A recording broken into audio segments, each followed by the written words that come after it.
মহান মনিবের দরবারে হৃদয় খুলে, প্রাণ খুলে, জবান খুলে সকলে সমস্যারে বলি আলহামদুলিল্লাহ।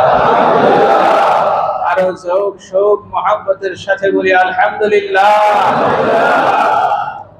লাখো কোটি শুকর এবং সুজুদের পর দরুদ এবং সালাম জানাচ্ছি, প্রেরণ করছি প্যারা নবী রাসূল আরবি হুজুর আকরাম নূরে মুজাসসাম সকলে বলি সাল্লাল্লাহু আলাইহি ওয়াসাল্লামের নুরানি ইরফানি মুতাবাররক কদম মোবারকে। এই পৃথিবী, এই দুনিয়া নামক এই জায়গাটা, যার ওসিলায়, যাকে কেন্দ্র করে আল্লাহ এই দুনিয়াটা সৃষ্টি করেছেন, বলেন সুবহানাল্লাহ। হাদিসে কুদসিতে এসেছে, লাউলাকা লামা খালাকতুল আফলাক, দুনিয়া নামে যেই জগৎটা আমি আল্লাহ সৃষ্টি করেছি, নবী গো, আমি আপনাকে যদি সৃষ্টি না করতাম এই জমিনটা, এই দুনিয়াটাও সৃষ্টি করতাম না, বলেন সুবহানাল্লাহ। সুতরাং এই দুনিয়া কেন্দ্রিক আমাদের জীবন, এই দুনিয়াতে আমরা এসেছি, কিন্তু এই দুনিয়ায় চিরকাল থাকার জন্য আমরা এসেছি নাই।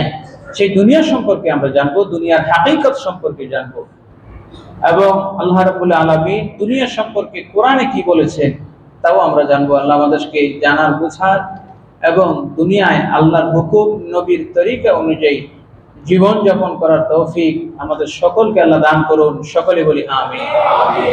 সম্মানিত সুধী, পবিত্র কোরআনে প্রায় 14টি জায়গায় দুনিয়ার সম্পর্কে আল্লাহ রাব্বুল আলামিন বিশেষভাবে উম্মতদেরকে, বান্দাদেরকে, নবীর উম্মত এবং আল্লাহ তার বান্দাদেরকে সতর্ক করেছেন। তার মধ্যে একটি আয়াত হচ্ছে সূরা ফাতির 22তম পারার সূরা ফাতিরের 5 নম্বর আয়াত, বলেন সুবহানাল্লাহ।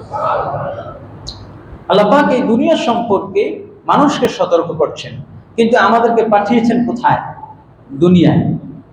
দুনিয়ায় পাঠিয়ে দুনিয়া সম্পর্কে আল্লাহ আমাদেরকে সতর্ক করছেন। আল্লাহ বলছেন, ইয়া আইয়ুহান নাসু ইন্না ওয়া'দাল্লাহি হাক্ক ফালা তাগুররান্নাকুমুল হায়াতুদ দুনিয়া ওয়ালা ইয়াগুররান্নাকুম বিল্লাহিল গরুর, বলেন সুবহানাল্লাহ। আল্লাহ রাব্বুল আলামিন বলেন, ইয়া আইয়ুহান নাস, হে মানুষেরা, ইন্না ওয়া'দাল্লাহি হাক্কুন, নিশ্চয়ই শুনে রাখো আল্লাহর যে অঙ্গীকার, আল্লাহ যে সম্পর্কে প্রতিশ্রুতি দেন, বান্দার সাথে অঙ্গীকার করেন, হাক্কুন, সেটা অবশ্যই অবশ্যই সত্য, বলেন সুবহানাল্লাহ। আল্লাহর যত অঙ্গীকার বান্দার সাথে আছে, আল্লাহ যত বান্দার সাথে অঙ্গীকার করেছেন, এই প্রত্যেকটা অঙ্গীকার সত্য, বাস্তব। এই ঈমান আমাদের আছে না নাই? কবরে আযাব হবে, কবরের আযাব, শাস্তি, এই বিশ্বাস আমাদের আছে না নাই? জান্নাত, এর প্রতি আমাদের বিশ্বাস আছে না নাই? সুতরাং আল্লাহ রাব্বুল আলামিন আবারও জানিয়ে দিচ্ছেন, মুমিনের ঈমানটাকে দৃঢ় এবং মজবুত করার জন্য অনেক সময় অনেক কথা শয়তানও মাঝে মধ্যে ওয়াসওয়াসা দেয়, এর জান্নাত আছে না নাই, দেখি নাই, সুতরাং বিশ্বাস করি, হইতেও পারে, নাও হইতে পারে। এই জন্য আল্লাহ বলছেন, ইন্না ওয়া'দাল্লাহি হাক, শয়তান যাতে তোমাদেরকে ধোঁকায় ফেলতে না পারে। শোনো, আমি আল্লাহ জান্নাত সম্পর্কে, জাহান্নাম সম্পর্কে, আমার পুরস্কার সম্পর্কে কিংবা তিরস্কার সম্পর্কে যে প্রতিশ্রুতি আমি দিয়েছি, অবশ্যই আমি এটা পরিপূর্ণ করবো। সুবহানাল্লাহ। সুতরাং শয়তানদের ধোঁকায়, নাস্তিকদের ধোঁকায়, কাফের মুশরিকদের ধোঁকায় ঈমানদার কখনো পড়ে না। এরপরে আল্লাহ রাব্বুল আলামিন আরেকটা সতর্কবাণী বান্দাকে করে দিচ্ছেন, বান্দা, তোমাকে আমি দুনিয়ায় প্রেরণ করেছি, কিন্তু এই দুনিয়া সম্পর্কে তুমি সব সময় সতর্ক থাকবে, সচেতন থাকবে। আল্লাহ বান্দাকে সতর্ক করছেন, লা তাগুররান্নাকুম, তোমাদেরকে যেন ধোঁকায় ফেলতে না পারে, ধোঁকা দিতে না পারে। লা তাগুররান্নাকুম, তোমাদেরকে যেন ধোঁকায় না ফেলে, আল হায়াতুদ দুনিয়া, দুনিয়ার জীবন তোমাদেরকে যেন ধোঁকায় ফেলতে না পারে, বলেন সুবহানাল্লাহ। দুনিয়ার জীবনটা কেমন? আল্লাহ রাসূল সাল্লাল্লাহু তাআলা আলাইহি ওয়াসাল্লামের প্রিয় সাহাবী হযরত আব্দুল্লাহ ইবনে আব্বাস রাদিয়াল্লাহু তাআলা আনহু থেকে ইবনে মাজাহ শরীফে বর্ণিত, আল্লাহ রাসূল সাল্লাল্লাহু তাআলা আলাইহি ওয়াসাল্লাম নামাজের মধ্যে দাঁড়িয়েছেন, এই দাঁড়ানো অবস্থায় নবীজি হাত দিয়ে এভাবে কিছু একটা সরিয়ে দিচ্ছিলেন। সাহাবায়ে কেরাম পেছন থেকে মনে করলেন আল্লাহ রাসূল হয়তোবা নামাজের মধ্যে নতুন কোন আমল শুরু করেছেন। নামাজের মধ্যে হাত নাড়ানো বিশেষ ক্ষেত্রে বিশেষ প্রয়োজনে নবীজি হাত নাড়াইতেন। বলেন সুবহানাল্লাহ। এটি সব সময়ের আমল না, সব সময়ের আমল বিশেষ প্রয়োজনে। যেমন তখন নবীজি হাত নাড়িয়েছেন, হাত উঠিয়েছেন। তো কেন উঠিয়েছেন? সাহাবী আব্দুল্লাহ ইবনে আব্বাস নবীজিকে প্রশ্ন করেছেন, ইয়া রাসূলুল্লাহ, আপনি এমন ভাবে হাত নাড়িয়েছেন মনে হচ্ছিল আপনার সামনে কিছু আছে, আপনি সরিয়ে দিচ্ছেন। কিন্তু নামাজের মধ্যে তো কিছু আসে নাই, আমরা তো কিছু দেখি নাই, আপনি কি সরিয়েছেন? রাসূল জবাব দিলেন, ও আমার সাহাবারা শোনো শোনো, আমি যখন নামাজে দাঁড়িয়েছি আমি দেখেছি সুন্দর সুশ্রী একটা অবয়ব আমার সামনে এসেছে, আর সে বলছে, ও রাসূল আপনি আমাকে কবুল করেন, আমাকে গ্রহণ করেন, আমাকে কবুল করেন। আমি হাত দিয়ে সরিয়ে দিয়েছি।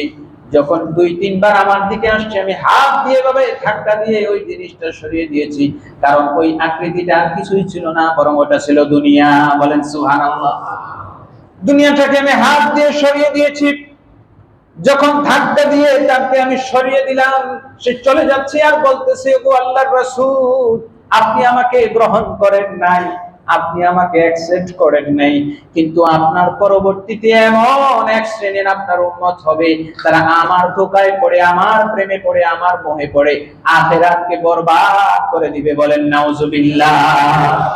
এইজন্য আমার নবীজি সাল্লাল্লাহু তাআলা আলাইহি ওয়াসাল্লাম মায়ার নবী ধ্যানের ছবি রেখে বলেন, ও আমার উম্মতেরা শোনো শোনো, ইন্নী লা আখাফু আলাইকুম বাদি আন তুশরিকু, আমি এটা ভয় পাই না আমার উম্মত মূর্তি পূজা করবে, গাছের পূজা, মাছের পূজা, সূর্যের পূজা করবে, এই ভয় আমি পাই না। বলেন সুবহানাল্লাহ।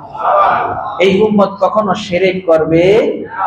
বনি ইসরাঈল মুসা আলাইহিস সালাম তাদেরকে রেখে গেছেন 40 দিনের জন্য, আইসা দেখেন তারা বাছুরের পূজা করে, আছে না নাই?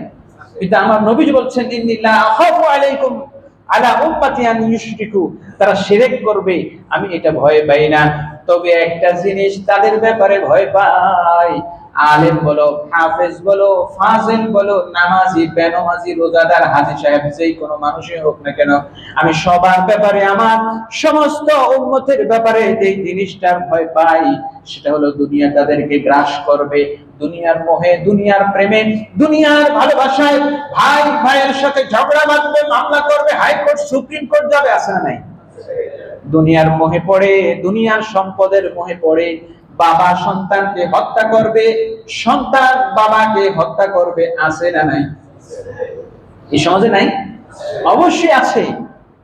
এই দুনিয়ার মোহে রাসূল নবী সাল্লাল্লাহু তাআলা আলাইহি ওয়াসাল্লাম বলেন, যারা এই দুনিয়ার মোহে পড়বে আখিরাতকে বরবাদ করবে, তাদের ব্যাপারে আমি নবীজি একটা হাদিস বলে যায়, কুন ফিদ দুনিয়া কাআন্নাকা আবিরিস সাবিল, দুনিয়াতে এমন ভাবে থাকো যেমন হয় একজন মুসাফির সফর অবস্থায় থাকে।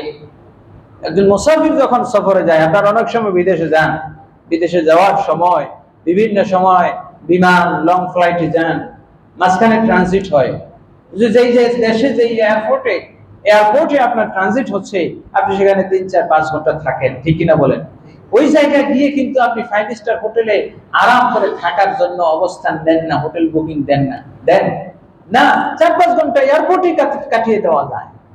রাসূল সাল্লাল্লাহু আলাইহি ওয়াসাল্লাম বলছেন যে মুসাফির অবস্থা, দুনিয়ার সফর, দুনিয়ার জীবনটা হলো সফর, দুনিয়ার জীবন নিয়ে যে ধোঁকায় পড়ে সে আখিরাতকে বরবাদ করে। দুনিয়ার জীবনটা নবী সাল্লাল্লাহু তাআলা আলাইহি ওয়াসাল্লাম উদাহরণ করেছেন, আখিরাতটা হলো এমন, দুনিয়াটা হলো তোমার ছায়া, আখিরাত হলো সূর্য। আখিরাত কি? সূর্য। সূর্যকে কেউ যদি সম্মুখে নিয়ে সামনের দিকে নিয়ে আগাইতে থাকে, সূর্যকে যে সামনেকে রেখে আগাবে, ওই মানুষটা ছায়াটা, তার পেছনে যে ছায়াটা থাকবে, ওই ছায়াটা তার সাথে থাকবে না আলাদা থাকবে? সূর্যের দিকে আপনি যখন মুভ করবেন তখন অটোমেটিক্যালি আপনার ছায়াটা আপনার দিকে, আপনার পেছনে পেছনে আসবে, ঠিক কিনা? আখিরাত হলো এরকম, সূর্যের মতো। আপনি আখিরাত মুখী জীবন যাপন করবেন, ছায়ার মতো দুনিয়া আপনার পেছনে আসবে। বলেন সুবহানাল্লাহ। সাহাবায়ে কিরামদের কাছে দুনিয়া এসেছিল কিন্তু তারা দুনিয়া গ্রহণ করে, নবীজির কাছে এসেছিল তারা দুনিয়া গ্রহণ করেন নাই। হযরতে আবু বকর সিদ্দিক আকবর রাদিয়াল্লাহু তাআলা আনহু, দুনিয়ার কত কত নিয়ামত আমরা ভোগ করি, তারপরে আমাদের মধ্যে কৃতজ্ঞতা বোধ নাই। হযরতে আবু বকর সিদ্দিক আকবর রাদিয়াল্লাহু তাআলা আনহু ছোট্ট একটা ঘটনা, তিনি কোন এক জায়গায় যখন তিনি খলিফা অবস্থায় ছিলেন, কোথাও যাচ্ছিলেন, পথিমধ্যে তার তৃষ্ণা লাগলো। খলিফা আমিরুল মুমিনিন খলিফাতুল মুসলিমিন হযরতে আবু বকর রাদিয়াল্লাহু তাআলা আনহু পানি চাইলেন। পানি চাওয়ার পর তাকে একটু পানি দেওয়া হলো, পানির মধ্যে 2 টুকরা বরফ দেওয়া হলো আর 2 ফোঁটা মধু দেওয়া হলো। তিনি যখন পানি পান করবেন, তার মুখের মধ্যে, ঠোঁটের মধ্যে, জিহ্বার মধ্যে যখন শীতলতা আর মিষ্টতা অনুভব হলো, ওই পানিটা তিনি সরিয়ে নিলেন। বলেন সুবহানাল্লাহ। সিদ্দিক আকবর রাদিয়াল্লাহু তাআলা আনহু পানির পেয়ালাটুকু হাত থেকে, ঠোঁটের কাছ থেকে সরিয়ে নিয়ে চোখ দিয়ে টপ টপ করে তার পানি পড়ছে। আর সিদ্দিক আকবর ডেকে বলছে, আমার হাবিব, আমার বন্ধু, আমার রাসূল দুনিয়া থেকে এমন ভাবে বিদায় নিয়েছে, কোনদিন তিনি পানি এমন মিষ্টি, এমন ঠান্ডা পানি তিনি পান করেছেন আমি জানি না। আমি আবু বকর দেখি নাই এমন মিষ্টি, এমন ঠান্ডা পানি নবীজি কখনো পান করেছেন আমি দেখি নাই। আমার হাবিব এই পানি, এত ঠান্ডা এত মিষ্টি পানি কখনো পান করেন নাই। আমি আবু বকরের মুখ দিয়ে এমন ঠান্ডা এমন মিষ্টি পানি কখনো গলার নিচে যেতে পারে না, পারে না। বলেন সুবহানাল্লাহ। আমার রাসূল দুনিয়া গ্রহণ করেন নাই, আমি গ্রহণ করতে পারি না। সুবহানাল্লাহ বলবেন না? কতটুকু এটা আপনাদের মধ্যে ছিল। আর আমরা এত বিশাল আলিশান বাড়ি গাড়ি করি, এত বিশাল বিশাল রাজপ্রাসাদ। সাহাবায়ে কেরামদের আমলে আমাদের এক একজনের ছোট্টখাট্ট একটা ফ্ল্যাটও যদি হয় 40-50 লাখ টাকা, সাহাবীদের তুলনায় এটা কোটিপতি একেবারে রাজপ্রাসাদ। ঠিক কিনা বলেন? আপনি ভাবতে পারেন আপনার কাছে ইটস সিম্পল, বাট সাহাবায়ে কেরাম রিদওয়ানুল্লাহি তাআলা আলাইহিম আজমাইন এমন ভাবে তাদের জীবনটা পরিচালনা করেছেন।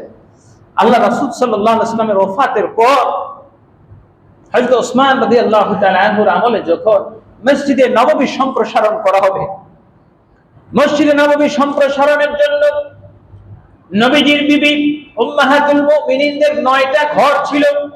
এই ঘরগুলো যখন ভাঙার জন্য হযরত ওসমান রাদিয়াল্লাহু তাআলা আনহু মসজিদ সম্প্রসারণ করবেন উদ্যোগ নিলেন। ওই বাড়িগুলো অধিগ্রহণ করার পর তাদেরকে অন্য জায়গায় পুনর্বাসনের চিন্তা করলেন।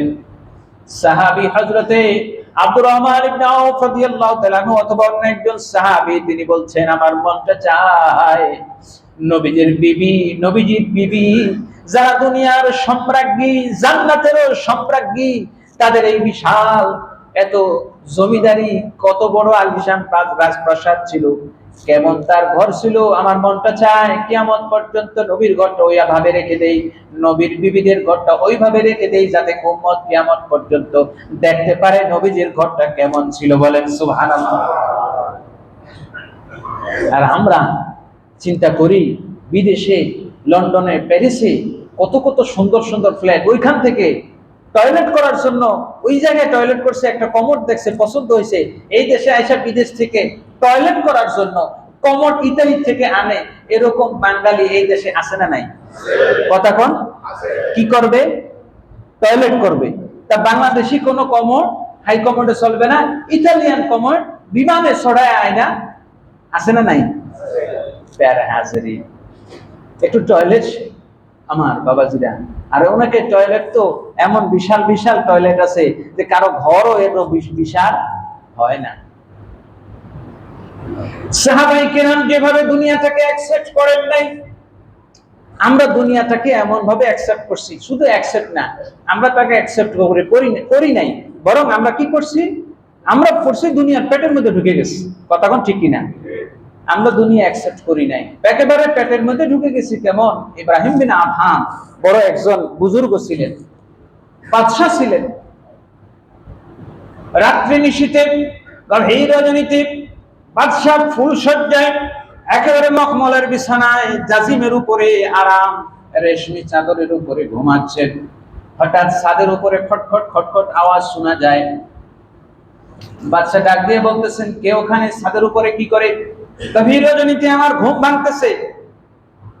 এবার ডাক দিয়ে উপর থেকে ছাদ থেকে আওয়াজ আসতেছে, আমি ছাদের উপরে উট খুঁজতেছি। কি খুঁজতেছি? উট। উট বুঝেন তো? উট উট উট খুঁজতেছে। তখন ইব্রাহিম বিন আদহাম বলতেছে, তোমার মতো বেকুব তো দেখি না, যে ছাদের উপরে বসে উট খোঁজে। ওর কি ছাদে উঠে নাকি? ওর যদি হারায় যায় থাকে তাহলে জঙ্গলে খোঁজো, মরুভূমিতে খোঁজো, যেদিকে গেছে কামারে কোন জায়গায় গিয়ে পড়ে আছে জঙ্গলে বাগানের মধ্যে, ওইখানে খোঁজো। ছাদের উপরে কি? ওর তো ছাদের মধ্যে পাওয়া যায় না। এবার ছাদের উপরের ব্যক্তি ডেকে ডেকে বলতেছে, বাদশা নামদার ইব্রাহিম বিন আদহাম, শুনো শুনো, ছাদের উপরে বসে, ছাদের উপরে দাঁড়িয়ে যদি ওটকে খুঁজে না পাওয়া যায়, তাহলে রাজ প্রাসাদে খুঁজে খুঁজে বুঝি আল্লাহকে পাওয়া যাবে। বলেন সুবহানাল্লাহ।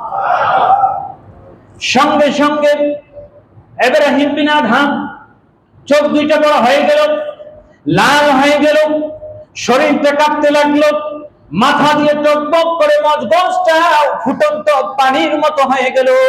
এ কেমন কথা? আমি তো আল্লাহকে খুঁজতেছি রাজপ্রাসাদে বসে, ওই ছাদের লোকটা আমাকে একটা ওয়ার্নিং দিয়ে গেল, এই রাজপ্রাসাদে আরামের বিছানায়, এই বালাখানায় কখনো আল্লাহকে পাওয়া যাবে না। সুতরাং সঙ্গে সঙ্গে গায়ের রেশমি কাপড় খুলে মোটা চাদর পরে সঙ্গে সঙ্গে ইব্রাহিম বিন আদহাম বেরিয়ে গেলেন। রাজপ্রাসাদ ছেড়ে, রাজ দরবার ছেড়ে, বাদশাহী ছেড়ে তিনি আখিরাতের বাদশাহীতে চলে গেলেন। বলেন সুবহানাল্লাহ। আর আমরা দেখি কি? আমরা দেখি ৭৭ বছরের বুড়ি তাইন তারে গদি থেকে নামা যায় না। আর ৮৫ বছরের বুড়া, তারও কত আকর্ষণ ওই নরম চেয়ারটার। কথা কোন ঠিক কিনা? পেয়ারা হাজির, দুনিয়ার লোক, দুনিয়ার আকর্ষণ কি বুড়া কি বুড়া, কি ছোট কি বড়, কি যুবক কি বৃদ্ধ, সবার মধ্যে দুনিয়ার প্রেম আছে, দুনিয়ার আকর্ষণ আছে না নাই? এই আকর্ষণ দিয়েছেন কে? কিন্তু তারপরে এই আকর্ষণকে যারা বিকর্ষণের রূপ নিবে, চুম্বকের মতো আকর্ষণকে যারা দূরে সরিয়ে দিবে, যেই মানুষগুলো দুনিয়ার প্রেম থেকে আখিরাতের প্রেম, দুনিয়ার প্রেমের চাইতে আখিরাতের ভালোবাসা যাদের জন্য বেশি হবে, তাদেরকে আল্লাহ কেমন নিয়ামত দেন। দেখেন ইব্রাহিম বিন আদহাম দুনিয়ার বাদশাহী ছেড়ে দিলেন, জঙ্গলে চলে গেলেন, গাছের লতা পাতা খেয়ে থাকেন, গাছের ফলমূল যা পান তিনি খান। এদিকে রাজ দরবার কিভাবে চলে তার ছেলেকে বানায়া দিল। হঠাৎ করে কিছুদিন পর রাজার লোক লস্কর, ইব্রাহিম বিন আদহামের লোক লস্কররা গিয়ে দেখলো জঙ্গলের মধ্যে নদীর পাড়ে, জঙ্গলের ভিতরে নদীর পাড়ে তিনি বসে বসে নিজের সেরা জামাটা তালি দিতেছেন সুই দিয়ে। বলেন সুবহানাল্লাহ। সেরা জামা তালি দিতেছেন। তখন বাদশার লোক লস্কর তার কাছে এসে ইব্রাহিম বিন আদহামকে বলতেছে, বাদশা গো, এই বিশাল বাদশাহী ছেড়ে ফকিরি গ্রহণ করলেন, আপনার কাপড় সেরা তালিকা তো দূরের কথা, কাপড়টা একটু ময়লা হইলেই তো কত মানুষ আপনার দোয়ার জন্য ছিল। কি লাভটা হইল আপনার? কি লাভ হইল? এত লোক লস্কর পাইক পেয়াদা আপনার ছিল, সব ছেড়ে জঙ্গলে পড়ে আছেন, কি লাভ হলো? এবার ইব্রাহিম বিন আদহাম বলে, কি লাভ হবে? হলেও তোমরা কি দেখতে চাও নাকি? বলতেছে একটু দেখান দেখি কি লাভ। এবার ইব্রাহিম বিন আদহাম তার হাতের সুইটা ওই নদীর মধ্যে ফেলে দিলেন। ফেলে দেওয়ার পর তিনি বলতেছেন, যদি দেখতে চাও। এবার তিনি বললেন, দেখো। নদীর মধ্যে সুইটা ফেলে দিলেন। ফেলে দেওয়ার পরে এবার তিনি মাছদেরকে ডাকতেছেন, ও নদীর মাছেরা শুনো, আমি আল্লাহর সন্তুষ্টির জন্য দুনিয়া ত্যাগ করেছি, দুনিয়ার ক্ষমতা ত্যাগ করেছি, আখিরাতকে আমি গ্রহণ করেছি। বলেন সুবহানাল্লাহ। এইজন্য আল্লাহ বলছেন, ওয়ালাল আখিরাতু খায়রুল লাকা মিনাল উলা ওয়ালা সাওফা ইউতিকা রাব্বুকা ফাতারদা। বলেন সুবহানাল্লাহ। বর্তমান জীবন থেকে পরবর্তী জীবন, ইহকালীন জীবন থেকে পরকালীন জীবন আপনার জন্য অতি উত্তম, অতি উত্তম, অতি উত্তম। দুনিয়ার যে মানুষগুলো কষ্ট করে, আখিরাতের জীবনে তাদের এক ফোঁটা কষ্ট তারা দেখবে না। বলেন সুবহানাল্লাহ। দুনিয়ার বুকে যে মানুষগুলো মহা আরামে সুখে শান্তিতে থাকে, গত জুমায় বলেছি, আখিরাতের জীবনে সুখ কি জিনিস তারা কখনো দেখতে পাবে না। ওই মানুষগুলো হতভাগা হবে।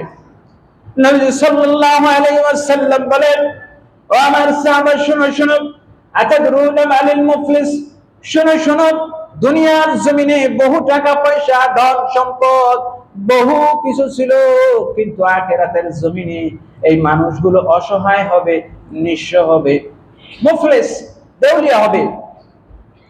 দেউলিয়া, মুফলিস মানে হলো দেউলিয়া। দুনিয়ার জীবনের দেউলিয়া বলা হয় ব্যাংকের বহু টাকা মেরে সুইস ব্যাংকে নিয়ে, সুইজারল্যান্ডে নিয়ে, সিঙ্গাপুরে নিয়ে বড় বড় কারখানা করে দেশের ব্যাংকগুলো খালি করে, এরপরে এই দেশে 2-4টা জমি রেখে নিজে নিজে ঘোষণা দেয় দেউলিয়া। আছে না নাই? আমাদের সমাজে অর্থনীতির ভাষায় দেউলিয়া হইলো এটা, যে আমি আর ঋণ দিতে পারবো না, দেশে কিছু নাই, যা আছে তোমরা নিয়ে যাও, সিঙ্গাপুরে যেগুলো আছে এগুলো আমার। আছে না নাই? দেউলিয়া করে এদেশের মানুষকে অসহায় পথে নামায়। আর বহু দরবেশ বাবারা আপনার এই যে কি যেন বলে, স্টক এক্সচেঞ্জ গুলো খালি করে দিয়ে নিজেদেরকে দেউলিয়া ঘোষণা করে দিয়ে মানুষকে দেউলিয়া করে পথে বসায়। আছে না নাই? এই মানুষগুলো দুনিয়ার বিত্তশালী হতে পারে, দুনিয়ায় নিজেকে নিজে দেউলিয়া ঘোষণা করতে পারে, না আখিরাতে এই মানুষগুলো সত্যিকারে দেউলিয়া হবে। ঠিক কিনা বলে? আমার নবী বলছেন, আতাদরুনা মানিল মুফলিস। মুফলিস মানে মুখলিস না, ফা, মুফলিস। মুফলিস মানে দেউলিয়া। কে দেউলিয়া? নবী সাল্লাল্লাহু আলাইহি ওয়াসাল্লাম বলেন, কিয়ামতের ময়দানে বহু মানুষ উঠবে, বহু নামাজ রোজা নিয়ে উঠবে, কিন্তু কিয়ামতের ময়দানে ওয়াকাযাফা হাদা ওয়াগাসাবা মিন হাদা ওয়া আখাযা মিন হাদা, একজনের সম্পদ জোর করে নিছে, আরেকজনের জমি জোর করে দখল করছে, আরেকজনের বায়না করে জমি টাকা মেরে দিছে, আরেকজনের থেকে দালালি খাইছে। এই টাকা ঋণ দিতে দিতে দিতে দিতে তার সমস্ত নেক আমলগুলো ফুরিয়ে যাবে। ওই মানুষকে বলা হবে, তুমি বহু নেক নিয়ে আসছো, তুমি তো ঋণ দিতে দিতে শেষ হয়ে গেছো, আর ঋণ দেওয়ার কিছু নাই, এবার আরেকজনের গুনার বোঝাগুলো নাও। নিতে নিতে নিতে নিতে ওই মানুষটা একেবারে দেউলিয়া হয়ে জাহান্নামে চলে যাবে। হাদিসের ভাষায় রাসূল বলছেন, ওই মানুষটাই হলো প্রকৃত দেউলিয়া। সুতরাং দুনিয়ার জীবনে আমরা যে যাই হই না কেন, আখিরাতের জীবনে যেন কেউ দেউলিয়া না হয়। আল্লাহ কবুল করেন সকলে বলে আমিন। দুনিয়া আপনার কিছু না থাকুক, আখিরাতে অন্তত কিছু পুঁজি নিয়ে যান। তো দুনিয়ার জীবনটা, এবং আপনি যদি দুনিয়াকে ত্যাগ করেন, দুনিয়ার ক্ষমতা যে ব্যক্তি ত্যাগ করবে, আখিরাতের ক্ষমতা দিবে কি? দুনিয়ার ক্ষমতা ক্ষণস্থায়ী, আখিরাতের ক্ষমতা চিরস্থায়ী। বাদশা সুলাইমান পয়গম্বর, নবী হযরত সুলাইমান আলাইহিস সালাতু ওয়াস সালাম, তাকে আল্লাহ একেবারে মানব দানব জিন ভূত সবকিছুর বাদশা বানাইছে। বিশাল সিংহাসন নিয়ে যাচ্ছেন, এক লোক এসে বলল, এক লোক দেখে আশ্চর্য হয়ে গেল, এত বিশাল রাজত্ব, এত ক্ষমতা, দাউদের পুত্র সুলাইমানের এত ক্ষমতা, এত কিছু আল্লাহ তাকে দিয়েছেন। সুবহানাল্লাহ বলল, বলেন না সুবহানাল্লাহ? আরো জোরে বলেন সুবহানাল্লাহ, আরো জোরে বলেন সুবহানাল্লাহ। এই সুবহানাল্লাহ নবীজি বলেছেন, তামলাউ মা বাইনাস সামাই ওয়াল আরদ। একবার আপনি সুবহানাল্লাহ বললেন, আকাশ এবং জমিনের মাঝে যত জায়গা আছে আমার আল্লাহ নেক দিয়ে ভরপুর করে দিবে। বাদশা নবী সুলাইমান আলাইহিস সালাতু ওয়াস সালামের কানে ওই ব্যক্তির সুবহানাল্লাহ পৌঁছে গেল। সুবহানাল্লাহ যাবে না কেন? যিনি একেবারে পিঁপড়ার মতো, যার ভয়েস একেবারে আপনার রাডারে ছাড়া শুনবে না, এত যার কম্পাঙ্ক এত কম, পিঁপড়ার কথা কি মানুষ বুঝে? কথা বুঝে? আওয়াজই নাই। পিঁপড়ার কথা যদি তিনি শুনতে পারেন, তার কানটা কত প্রখর, বলেন সুবহানাল্লাহ। এটাকে কান দিয়েছেন কে? আমাদেরও কান আছে, তাদেরও কান আছে। আমাদের কানের মধ্যে দুনিয়ার ময়লা, আর সব সময় থাকে হেডফোন, আর হেডফোনে সব সময় বাজে গান। ঠিক কিনা কর? যার কারণে এই কানে কিছু শুনি, জিকির শুনি না, আযান শুনি না। কিন্তু আল্লাহ পাকের নবীগণ ওলিগণকে আল্লাহ এমন স্পিরিচুয়াল পাওয়ার দিয়েছেন, তাদের কানটা এত পরিষ্কার, পিঁপড়ারা কি বলে তাও তারা শুনে, বলেন সুবহানাল্লাহ। মাটির নিচে কি আছে তাও তারা দেখে, বলেন সুবহানাল্লাহ। এই ক্ষমতা দিয়েছেন কে? নবী সুলাইমান আলাইহিস সালাম পিঁপড়ার কথা শুনতেন, আর আমার নবী সাল্লাল্লাহু আলাইহি ওয়াসাল্লাম মাটির নিচে কোন কবরে আওয়াজ হয়, কোন কবরে আযাব হয়, কোন কবরে আযাব হয় না তাও জানেন। বুখারী কিতাবুল জানায়েজ, কিতাবুল কুবুরের মধ্যে আসছে, নবীজি রাস্তা দিয়ে যাচ্ছে, যাওয়ার পথে সাহাবী কিরামদেরকে ডাক দিয়ে বললেন, শোনো শোনো, খেজুর গাছের 2টা ডাল আনো, এনে এই 2টা কবরে লাগিয়ে দাও, বলেন সুবহানাল্লাহ। সাহাবী প্রশ্ন করলেন, লাগায়া দেওয়ার পর প্রশ্ন, ইয়া রাসূলুল্লাহ কেনই বা খেজুরের ডাল লাগাইতে বললেন?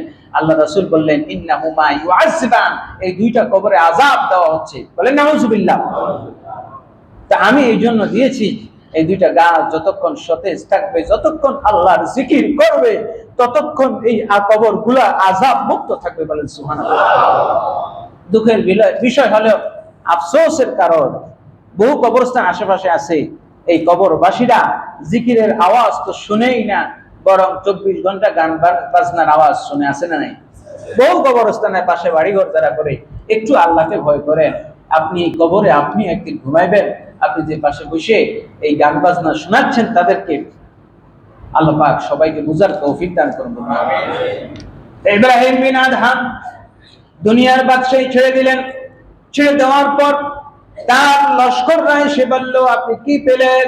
সুইটা নদীর মধ্যে ফেলে দিয়ে মাছদেরকে ডেকে বলছেন, আমার সুইটা তোমরা এনে দাও। দেখা গেল শত শত মাছ তাদের মুখের মধ্যে করে স্বর্ণের সুইগুলো এনে দিল। বলেন সুবহানাল্লাহ। এবার তিনি বলছেন, স্বর্ণের সুই চাই না, আমি যেটা ফেলছি ওটাই চাই। কিছুক্ষণ পর আরেকটা মাছ এসে তাকে ওই সুইটা ফেরত দিল। বলেন সুবহানাল্লাহ। এবার আমি আপনাদেরকে একটু কমন সেন্সের প্রশ্ন করি যে মাছ সুই এনে দিতে পারে কি পারে না? অনেকের এটা বিশ্বাস নাও হতে পারে। দরুদ শরীফ পড়ুন সাল্লাল্লাহু। বিষয়টি বলছিলাম, মাছ মানুষের কথা শুনবে, এটা আমাদের সাধারণ আকলে, সাধারণ জ্ঞানে, কমন সেন্সে নাও ধরতে পারে। কিন্তু আপনি দেখেন এই মানুষটা, অনেকে এটা নাও বিশ্বাস করতে পারে, কিন্তু তিনি এটা বিশ্বাস করেন যে রোবটকে তিনি যদি কোনো কমান্ড করেন তাহলে অবশ্যই রোবটটা শুনবে। ঠিক কিনা বলেন? তাহলে একটা স্টিলের জড় পদার্থ, প্লাস্টিক দিয়ে তৈরি, স্টিল দিয়ে তৈরি, ম্যাগনেট দিয়ে তৈরি জড় পদার্থ, একটা রোবট যদি আপনার কমান্ড ইনস্ট্রাকশন ফলো করতে পারে, তাহলে আল্লাহর তৈরি একটা প্রাণী যার জীবন আছে, মাছ, মানুষের কথা শুনতে পারে কি পারে না? মানুষের কমান্ড মানতে পারে কি পারে না? সুতরাং যে ব্যক্তি দুনিয়ার বাদশাহী ছাড়বে, আল্লাহ পাক তাকে আখিরাতের বাদশাহী দান করবে। বলেন সুবহানাল্লাহ। এইজন্য আল্লাহ বলছেন, লা তাগুররান্নাকুমুল হায়াতুদ দুনিয়া, দুনিয়ার জীবন যাতে তোমাদেরকে ধোঁকায় না ফেলে। দুনিয়া শব্দটা আসছে আদনা থেকে। কিসের থেকে? আদনা। আদনা, আলিফ দাল নুন ইয়া, আদনা। আদনা মানে একেবারে নগণ্য। আমরা বলি না মাঝে মাঝে যে একেবারে আদনা মানুষ, নগণ্য মানুষ। দুনিয়া শব্দটা আসছে আদনা থেকে। কিসের থেকে? আদনা। আদনা মানে নগণ্য, একেবারে তুচ্ছ। কেমন তুচ্ছ? আল্লাহ রাসূল সাল্লাল্লাহু আলাইহি ওয়াসাল্লাম দুনিয়ার হাকিকত সাহাবায়ে কেরামদেরকে হাত দিয়ে, চোখে আঙুল দিয়ে দেখিয়েছেন। সুবহানাল্লাহ। আল্লাহ রাসূল সাল্লাল্লাহু আলাইহি ওয়াসাল্লাম বলেন, আদ-দুনিয়া জিফাতুন ওয়া তালিবুহা কিলাব। ও দুনিয়ার আকাঙ্ক্ষা যারা পোষণ করে, দুনিয়া লোভী যারা আছে, তাদেরকে আল্লাহ বলছেন দুনিয়া হলো জিফাতুন, মৃত একটা প্রাণী। কি প্রাণী? মৃত প্রাণী। মৃত প্রাণী কি? রাসূল সাল্লাল্লাহু আলাইহি ওয়াসাল্লাম মদিনার যুলহুলাইফা নামক একটা পাহাড় আছে, একটা এলাকা আছে, ওই দিক দিয়ে যাচ্ছেন। ওই জায়গায় একটা মরা ভেড়া বা বকরি পড়েছিল। সাহাবায়ে কেরামদেরকে ডেকে বললেন, শোনো, তোমরা কি দুনিয়ার হাকিকত দেখতে চাও? তাহলে শোনো শোনো, দুনিয়ার হাকিকত হলো এটা। এই যে ভেড়াটা মরে পড়ে আছে, এটা মালিকের কোনো কাজে আসে? তোমাদের কাউকে যদি বলি যে এটা নিয়ে যাও, তুমি আমাকে 1 টাকা দিলেই হবে, নিবে না? এই মরা প্রাণীটা অবাঞ্ছিত, এই জিনিসটা কেউ নিবে না, বিনে পয়সা দিলেও নেবে না, বরং এটা সরাইতে হলে আরেকজন লেবার লাগে, তার পেছনে টাকা খরচ করতে হয়। ঠিক কিনা বলেন? তো দুনিয়া হলো এরকম নিকৃষ্ট একটা জিনিস। জিফাতুন, মৃত প্রাণী, মৃত জন্তু। তালিবুহা কিলাব, আর দুনিয়া, এই মৃত জন্তুটা কুকুর ছাড়া আর কারো কাছে এটা প্রিয়। বুঝতে পারছেন? অর্থাৎ দুনিয়া কে আল্লাহ পাক, আল্লাহ রাসূল মৃত জন্তুর সাথে তুলনা করেছেন, আর দুনিয়া লোভীদেরকে বলেছেন কুকুর। বলেন না নাউযুবিল্লাহ। এই জন্য দুনিয়াতে কেমন জিনিস, হযরত আদম আলাইহিস সালাতু ওয়াস সালামের কথা কাব বিন আহবারের বর্ণনাটা ইমাম আবু বকর ইবনে দুনিয়ান তিনি তার কিতাবুজ জুহুদের মধ্যে বর্ণনা করেছেন। তিনি বলছেন, দুনিয়াটা আসলে থাকার জায়গা নয়। টয়লেটটা যেমন বেডরুম না, ঠিক কিনা? সাধারণত আমরা টয়লেট এখন তো ঘরের ভিতরে হয়ে গেছে। আগে উপরে টয়লেট কি বাড়ির মধ্যে ছিল না বাড়ির বাইরে ছিল? একেবারে বাগান, তো বাগানের শেষ পাশে যেই গাছে কোনো ফল দেয় না, যেই গাছে কি দেয় না, ফল দেয় না, যেই কুয়ার মধ্যে কোনো মাছ চাষ করা হয় না, ওইটারে বানাইতো ময়লার ট্যাঙ্কি। আর যেই গাছে কোনো ফল দেয় না, ওই গাছ হইলো টয়লেট। আগে বলতো আর কি টাকটি। কথা কোন ঠিক কিনা? এখন শুদ্ধ ভাষা টয়লেট হয়ে গেছে। তো এখন টয়লেট বললেও একটু অশুদ্ধ লাগে, এখন আরেকটু শুদ্ধ করে যেতে যাতে শব্দের পরিবর্তন করে একটু কাছে আনতে হবে। কিছুদিন পরে টয়লেটটা একটু বাড়ির মধ্যে আসলো, এখন আবার যদি ঘরে ঢুকাইতে হয় একটা নাম পরিবর্তন করতে হবে। কি পরিবর্তন? যেহেতু রুমের ভিতরে নিব, তো এটা ওয়াশরুম, রুমের ভিতরে না আর একটা ওয়াশরুম। এটা টয়লেটও না, টাকটিও না, বাথরুমও না, পায়খানাও না। কথা ঠিক কিনা? যত কাছে আনা যায়। পেয়ারা হাজিরি, টয়লেটটা প্রকৃতপক্ষে আসলে এটা থাকার কথা কোথায়? বাড়ির বাহিরে। দুনিয়াতে হলে এরকম একটা টয়লেট। আমার কথা নয়, কাব বিন আহবারের কথা ইমাম আবু বকর ইবনে দুনিয়া তার কিতাব যুহুদের মধ্যে বলছে। আদম আলাইহিস সালাম যখন গন্ধম খাইলেন, খাওয়ার পরে টয়লেটের ব্যাগ হলো, কারণ জান্নাতের মধ্যে যত ফল ছিল এই ফলের মধ্যে পয়জন হওয়ার মতো, পেট খারাপ হওয়ার মতো কোনো খানা নাই। আল্লাহ বান্দাকে অশুদ্ধ জিনিস, ওই ফাস্ট ফুড নামে বাসি ফুড, বাসি খাবারের ব্যবস্থা জান্নাতে নাই। পচা খাবার খায়া যে, পচা বিরিয়ানি খায়া যে আপনার পেট খারাপ হবে সেই সুযোগ জান্নাতে যা খাবেন তাজা। কি হবেন? সব তাজা। এই জন্য আল্লাহ বলছেন কুলু মিনাত তাইয়্যিবাত।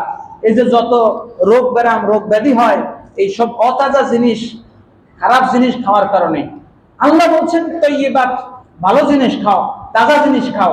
আর আমরা তাজা জিনিসটাকে ভাইজা ময়দা মাইরা পুইরা তারপরে খাই, ঠিক কিনা? কোন আপনি ভেন্ডি ভাজি করবেন, এটারে এমন ভাবে তাজা জিনিসটারে এমন পোড়া, এটা কয়লা বানায় তারপরে খায়। গোস্ত হালকা সিদ্ধ করে আপনি খেতে পারেন, এটারে এমন ভাবে কিমা করে এমন পড়ে যেটা কেন থাকবে, এটার ভিটামিন টিটামিন সব নষ্ট করে পুইরা কয়লা করে তারপরে খাবো। পেটে গিয়ে তারপরে ডিস্টার্ব করবে, দৌড়ে বাথরুমে যেতে পারে। সমস্যা নেই, বাথরুম তো ঘরের মধ্যে আনছি।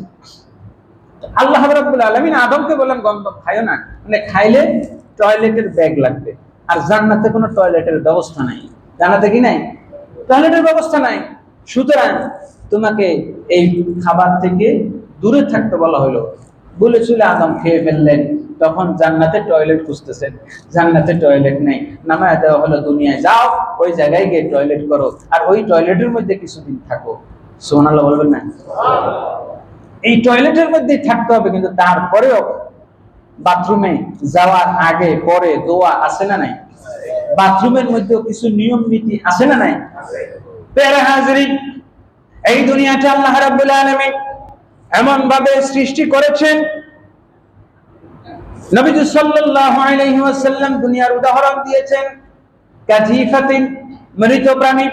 অন্য হাদিসে বলছেন মাসালু জানাহু বাউদাতিন, একটা মাছির ডানার মতো মূল্য না, মাছির ডানার পরিমাণ মূল্য নাই দুনিয়াটা।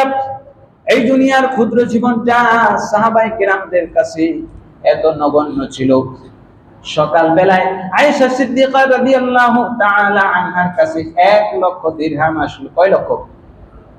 1 লক্ষ। 1 লক্ষ দিরহাম আসছে। দিতে দিতে দিতে দিতে আসরের পর, আসরের আগে সব শেষ, আসরের আগে সব শেষ। এবার দাসী এসে বলতেছে যে ইফতারির ব্যবস্থা করব কি? আয়েশা সিদ্দিকা রোজা রাখছেন, বলতেছে দাসী এসে যে ইফতারির ব্যবস্থা করব কি? আয়েশা বলছেন কেন, ইফতারি কিছু নাই? বলছে থাকবে কই থেকে, এত 3 দিন ধরে 1 সপ্তাহ ধরে বাজার ঘাট কিছুই করা হয় না। আয়েশা সিদ্দিকা রাদিয়াল্লাহু তাআলা বলেন সকাল থেকে যে এত টাকা বিলি করলাম, একটু বললেও তো ওইখান থেকে কিছু তোমার দিতাম, কিছু ইফতারির ব্যবস্থা করতে পারতাম। এখন তো আমার হাতে 1 টাকাও নাই, তো যাও পানি আজ থাকলে পানি দিয়ে ইফতার করে নেবো। সুবহানাল্লাহ। এই ঘটনা থেকে কি বুঝলাম, কি রিয়ালাইজেশন হবে আমাদের? সাহাবায়ে কেরাম রাদিয়াল্লাহু তাআলা আলাইহিম আজমাইন পানি পান করতে গেছেন, পানিটুকুন খান নাই। আয়েশা সিদ্দিকা রাদিয়াল্লাহু তাআলা আনহার কাছে 1 লক্ষ দিরহাম আসছে, তিনি নিজের জন্য কিছু সঞ্চয় করেন। আর আমরা যত পাই তত সঞ্চয় মনে হয় দুনিয়াতে 1000 বছর বাঁচবো। এই দুনিয়া থাকার জায়গা নয়। কবি বলেন, দুনিয়া কি এ মুসাফির, मंजिल तेरी कब्र है, तय कर रहा है जो तो 2 दिन का ये सफर है, दुनिया की ए मुसाफिर। বলেন সুবহানাল্লাহ। দুনিয়াটা মুসাফির, মুসাফির খানা।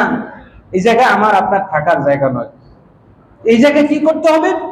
বাথরুমে গেলে যেরকম যতক্ষণ এই বাথরুম থেকে বাইর হব, কতক্ষণ বাথরুম থেকে বাইর হবো, এটাই থাকে আমাদের চিন্তা, ঠিক কিনা বলেন? আমাদের এখন চিন্তা হলো যে বেশিক্ষণ মানে বাথরুমে থাকা যায়, ফ্যান লাগাও, আরো কিছু লাগাও, টাইলস করো, মানে বেশিক্ষণ যাতে বাথরুমে থাকা যায়। আসলে দিন দিন মানুষের থিঙ্কিংটা কেমন চেঞ্জ হচ্ছে দেখেন। যত আরাম বাথরুমের মধ্যে গিয়ে করার চেষ্টা করে, ঘরে যত নাম কিছু রাখে তার সাথে বেশি বাথরুমে ইনস্ট্রুমেন্ট, দামি টাইলস, দামি বাথরুমে আরাম করা যায়। আসলে বাথরুম তো আরামের জায়গা না, আরামের জায়গা ওখান থেকে যত দ্রুত বের হওয়া যায়, যত দ্রুত আপনি রিলিজ নেওয়া যায়।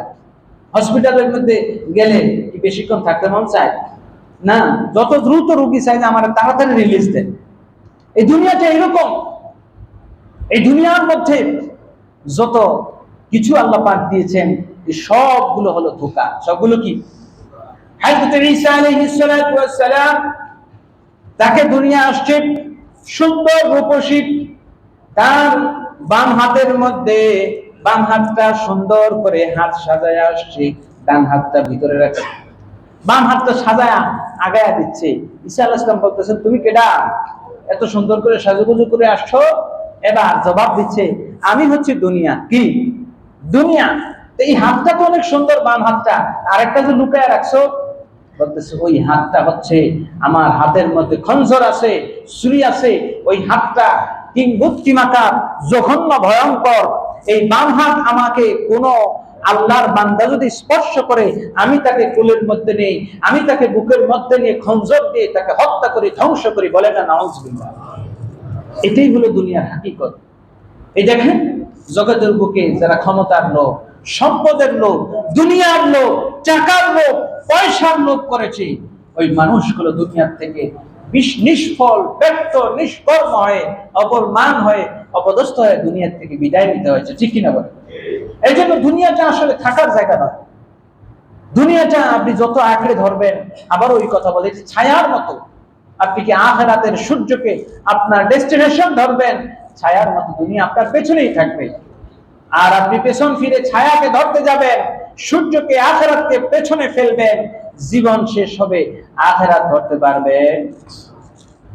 সর্বশেষ নবীজির সাহাবাদেরকে আল্লাহ রাব্বুল আলামিন এভাবেই শব্দের মাধ্যমে অনেক কিছু বুঝিয়ে দিয়েছেন।